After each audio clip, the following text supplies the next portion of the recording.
সেজদার মধ্যে একটা তো তাসবিহ পাঠ করা কাজ, সুবহান রাব্বিয়াল আলা, আর একটা কাজ কি? দোয়া। যত দোয়া করতে পারি, কোরআন হাদিসের যা দোয়া আমার মুখস্থ আছে সব করলাম। যদি মুখস্থ না থাকে, নফল নামাজের মধ্যে সেজদাতে নিজের ভাষাও যদি আমি দোয়া করি আল্লাহর কাছে, তাও ভালো, আল্লাহ কবুল করবে।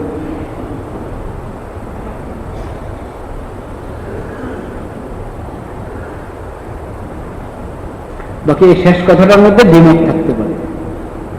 নিজের আমি বললাম নিজের ভাষা, যার যে ভাষা, নিজের ভাষাও যদি সেজদাতে দোয়া করে, এই বিষয়ে দ্বিমত থাকতে পারে।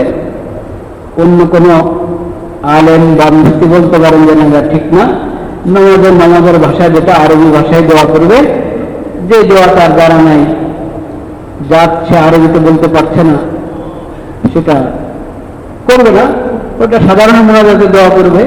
নামাজের ভিতরে নফল নামাজ হলো, সেখানে দোয়াটা আরবি ভাষায় করবে, এটা বলতে পারেন অন্য আলেম। যদি কোনো আলেম বা মুফতি এরকম বলেন, আপনারা তার সঙ্গে দ্বিমত করবেন।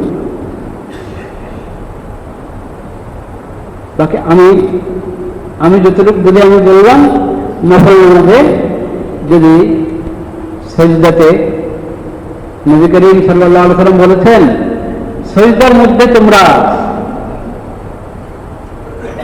বেশি বেশি দোয়া করো, খুব মন লাগিয়ে ভালোভাবে দোয়া করো। সেজদাতে দোয়া করবে আল্লাহর কাছে, আল্লাহ কবুল করবেন না, এটা হয় না।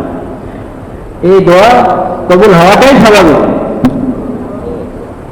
তো এখন সবাই তো আর কোরআনে বর্ণিত দোয়াগুলো, হাদিসে বর্ণিত দোয়াগুলো সবাই পারে না। আর নিজের জন্য নগদ যেটা আমি প্রয়োজন চাইতে আল্লাহর কাছে চাবো, বলবো, সেটা আরবিতে বলা, আরবরা আরবিতে বলবো, অন্য ভাষায় বলা তো নিজের ভাষায় বলবে।